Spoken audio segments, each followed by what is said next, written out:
Hola amigos, un gusto estar otra vez con ustedes compartiendo este video. En esta ocasión voy a hablar del escritor inglés Arthur Conan Doyle. Nació en la ciudad escocesa de Edimburgo en el año 1859 y falleció en 1930. Fue médico de profesión, pero terminó dejando la medicina para dedicarse de lleno a las letras.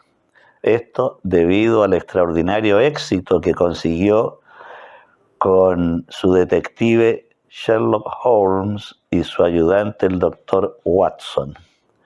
A estos personajes dedicó 68 obras, entre cuentos y novelas de carácter policial. Desgraciadamente, el fenomenal éxito de este personaje y sus aventuras dejó un tanto en la sombra el resto de la producción narrativa de Conan Doyle, y es a esta última a la que quiero referirme ahora. Conan Doyle escribió textos de historia como La Guerra de los Boers y una biografía de Napoleón Bonaparte, además de otros textos históricos. También escribió la novela Un Mundo Perdido, ¿no? Una obra de aventuras.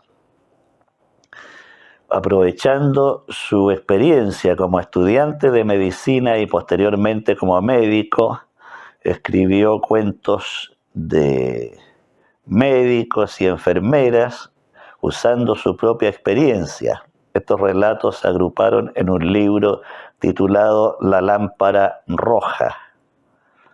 Además, escribió una novela histórica llamada La Compañía Blanca, que se ambienta en la ciudad ucraniana de Kiev. También produjo un conjunto de relatos dedicados a un personaje llamado el Brigadier Gerard. Se trata de un soldado perteneciente a las tropas napoleónicas, un personaje de carácter fanfarrón, humorístico y valiente, que protagoniza un conjunto de aventuras sabrosas y extraordinariamente entretenidas. Son las hazañas del teniente Gerard, un libro que se lee con fluidez y con gusto, de modo que recomiendo leer esta producción de Conan Doyle en la que no está presente el famoso detective y que abarca otras ramas de la literatura. Cuando falleció el hijo mayor de Conan Doyle en las trincheras de la Primera Guerra Mundial, el escritor cayó en un estado de crisis que lo llevó a dedicarse al estudio apasionado del espiritismo. Conan Doyle deseaba ardientemente comunicarse con su hijo muerto y escribió varios libros sobre la historia del espiritismo. Como pueden ver, Conan Doyle no es solo Sherlock Holmes, aunque fue este personaje quien lo proyectó a la fama universal. Por último, y tal vez esto puede ser anecdótico, pero es bueno recordar que Arthur Conan Doyle colaboró con Scotland Yard en las pesquisas destinadas a encontrar a Jack el Destripador, este mítico asesino serial que llenó de espanto las calles y las noches del barrio Whitechapel. Con esta apretadísima reseña de Conan Doyle, que tiene por fin invitarlos a leer la otra producción del escritor, voy a pasar a invitarlos a escuchar un cuento de mi propia autoría. Telaraña. La noche era profunda y envolvía la isla en una atmósfera de misterio, el viento frío agitaba las copas de los árboles y azotaba con violencia las débiles ramas de los arbustos. A lo lejos brillaba alguna luz que parpadeaba entre las sombras y desaparecía, a ratos se escuchaba el aullido de un perro, enseguida retornaba el inquietante silencio.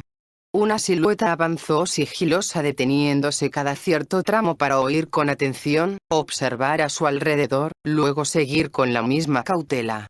Se dirigía a la playa donde las olas rompían con estridencia sobre las abundantes rocas que se erguían como jorobas negras.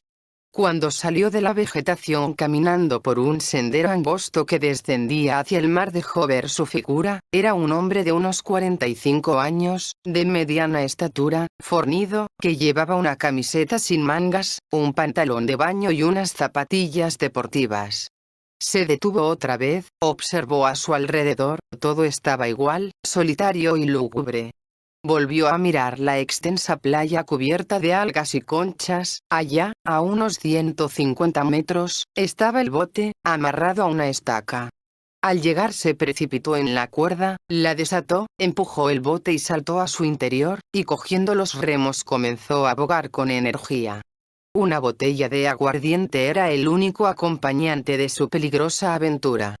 Había empezado a llover, un trago del áspero brebaje le infundió calor, también la temeridad que necesitaba. Por suerte el viento había disminuido y el mar conservaba cierta calma, aunque el bote se zarandeaba y sus manos aferradas a los remos le dolían, al igual que los hombros y el cuello. Después de unas 6 horas remando en la bruma espesa, donde sus músculos y sus nervios fueron sometidos a una enorme exigencia, llegó a la caleta de pescadores, donde lo esperaba un individuo flaco, alto, envuelto en un grueso poncho de lana, que lo llevó al pueblo en un viejo automóvil. El vehículo se desplazó por senderos embarrados y más tarde por callejuelas estrechas, cubiertas de adoquines, bordeadas de casas bajas que recortaban sus siluetas negras contra el cielo gris del amanecer. En el trayecto no hablaron pese a que él dominaba 3 idiomas y su español era bastante bueno. Estaba rendido por el cansancio y la tensión, de no ser por la botella de aguardiente que terminó vacía no lo habría conseguido. Ya instalado en la vivienda de su anfitrión, pudo darse un baño y vestirse con ropa de calle. Enseguida, una taza de café bien caliente, unos huevos revueltos y pan hecho en casa le devolvieron su natural seguridad. Un bolso con elementos de aseo personal, dinero, otras cosas necesarias, un sobre con documentos falsos de impecable factura, completaron la jornada. A la noche siguiente, el mismo individuo lo llevó a la pequeña estación que olía a humo y excremento de caballo, donde un grupo de sujetos abrigados con ponchos, otros con chaquetones de lana, que portaban maletas y bolsos, iban y venían por el andén. Él subió al vagón de un tren que lo llevó al noreste a través de un paisaje que no pudo apreciar en sus rasgos más generales debido a la oscuridad y la llovizna persistente. Las horas pasaban lentas, sometidas al monótono compás del tren. Por fortuna en su coche iban pocos viajeros, con la frente apoyada en el cristal veía, a medida que iba aclarando, como una película borrosa, pasar las aldeas, los campos y los cerros distantes.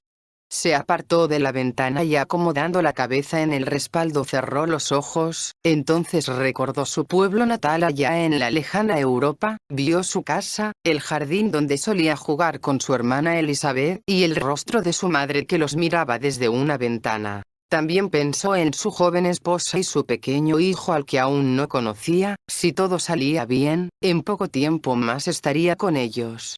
Poseía información precisa de las libras falsificadas escondidas en cajas selladas que habían sido hundidas en el fondo del lago Toplice, y de algunos de los archivos soviéticos, esas eran sus monedas de cambio. Si todo continuaba como lo tenía planeado, acabaría trabajando en el servicio de inteligencia de la Alemania Occidental, así hallaría una seguridad relativa para él y su familia durante el tiempo necesario para conseguir sacar a su mujer y a su hijo por el paso de las ratas y abandonar definitivamente Europa, y volver al sur de Chile donde pensaba radicarse e iniciar otra vida. Su nuevo aspecto era el de un vendedor viajero. En la ciudad de R lo esperaba el cónsul de su país. El cónsul lo ayudó a esconderse durante 3 semanas en distintos lugares y casas de la ciudad.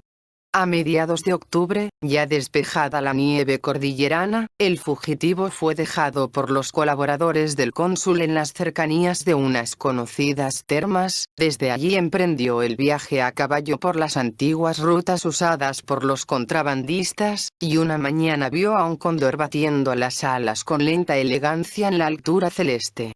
Después de varios días de cabalgar por senderos estrechos, bosques y montes llegó a la planicie. Había cruzado la frontera sin tropiezos. Siguiendo las instrucciones del cónsul llegó a orillas de un lago. Allí lo esperaba un sujeto con una lancha.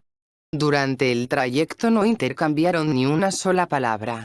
Al otro lado del extenso lago se veía un pueblito formado por casas de un piso. Ahí permaneció escondido poco más de 2 meses. Hasta el momento todos sus contactos se movían como las piezas de un ajedrez, pero sabía que lo buscaban y no debía cometer la menor equivocación. Por eso no respondió a las insinuaciones de la atractiva mujer del amable dueño de casa, aunque cultivó la amistad del perro amarillento y la nudó que le hacía toda clase de gracias cada vez que salía al patio. A finales de diciembre abordó un coche, conducido por el mismo sujeto de la lancha, que lo llevó a la costa atlántica, donde subió a bordo de un barco mercante que lo transportó a Buenos Aires. Su vida dependía de aquellos individuos, y las vidas de muchos de ellos dependía del éxito de su acción. En la capital argentina se desplazaron nuevamente las fuerzas protectoras. Después de una semana de movimientos ocultos y contactos, pudo por fin esperar en el muelle, con el respetable aspecto de un hombre de negocios y toda su documentación en regla, el barco que muy pronto zarparía para navegar hacia Europa. El muelle estaba lleno de gente que esperaba impaciente. Algunos jóvenes con mochilas pardas hablaban y reían.